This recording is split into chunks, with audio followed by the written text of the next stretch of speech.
କୁନ ଜାତୀୟ ପାର୍କରୁ ଦୁଃଖଦ ଖବର ଆଉ ଏକ ଚିତା ବାଘର ମୃତ୍ୟୁ। ଆସନ୍ତୁ ଜାଣିବା ଏହାର ସର୍ବିଶେଷ ଖବର ବିଷୟରେ। ମଧ୍ୟପ୍ରଦେଶର କୁନ ଜାତୀୟ ଉଦ୍ୟାନରେ ଆଉ ଏକ ଚିତା ବାଘର ମୃତ୍ୟୁ ଘଟିଛି। ବନ ବିଭାଗ ଅଧିକାରୀମାନେ ନିଶ୍ଚିତ କରିଛନ୍ତି ଯେ ପାର୍କ ଭିତରେ ଏକ ଡ୍ରେନ୍ରେ ନାମିବିଆରୁ ଆସିଥିବା ଚିତା ପବନର ମୃତଦେହ ପଡ଼ିଥିବା ଦେଖିବାକୁ ମିଳିଥିଲା। ପାଣିରେ ବୁଡ଼ି ପବନର ମୃତ୍ୟୁ ହୋଇଥିବା କୁହାଯାଉଛି। ବର୍ତ୍ତମାନ ତାର ମୃତକୁ ବ୍ୟବଚ୍ଛେଦ ପାଇଁ ପଠାଇ ଦିଆଯାଇଛି। କିଛି ଦିନ ତଳେ ପାର୍କରେ ଚିକିତ୍ସାଧୀନ ଅବସ୍ଥାରେ ଏକ ଛୁଆ ବାଘର ମୃତ୍ୟୁ ଘଟିଥିଲା। କୁନ ନ୍ୟାସନାଲ ପାର୍କ ଅଧିକାରୀଙ୍କ କହିବା ଅନୁସାରେ ପବନ ହେଉଛି ଏକମାତ୍ର ପୁରୁଷ ଚିତା ଯାହାକୁ ଏନକ୍ଲୋଜରରୁ ଖୋଲା ଜଙ୍ଗଲକୁ ଛଡ଼ାଯାଇଥିଲା। ଜଙ୍ଗଲରେ ପବନର ସମସ୍ତ ଗତିବିଧି ଉପରେ ବନ ବିଭାଗ ଅଧିକାରୀମାନେ ନଜର ରଖିଥିଲେ।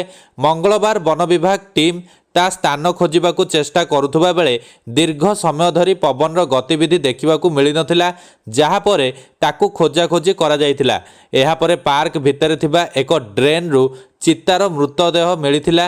ମୃତଦେହଟି ଡ୍ରେନ୍ରେ ପଡ଼ି ରହିଥିଲା। ଯେତେବେଳେ ତାକୁ ବାହାର କରି ପରୀକ୍ଷା କରାଗଲା ସେତେବେଳେ ପବନର ମୃତ୍ୟୁ ହୋଇସାରିଥିଲା। ପ୍ରବଳ ବର୍ଷା ହେତୁ ଡ୍ରେନ୍ ବନ୍ଦ ହୋଇଯାଇଥିଲା ବୋଲି ଅଧିକାରୀମାନେ କହିଛନ୍ତି। ପ୍ରାରମ୍ଭିକ ତଦନ୍ତରୁ ଜଣାପଡ଼ିଛି ଯେ ପବନ ଚିତାର କୌଣସି ବାହ୍ୟ ଆଘାତ ନାହିଁ, ତେଣୁ ପାଣିରେ ବୁଡ଼ି ପବନର ମୃତ୍ୟୁ ହୋଇଯାଇଛି।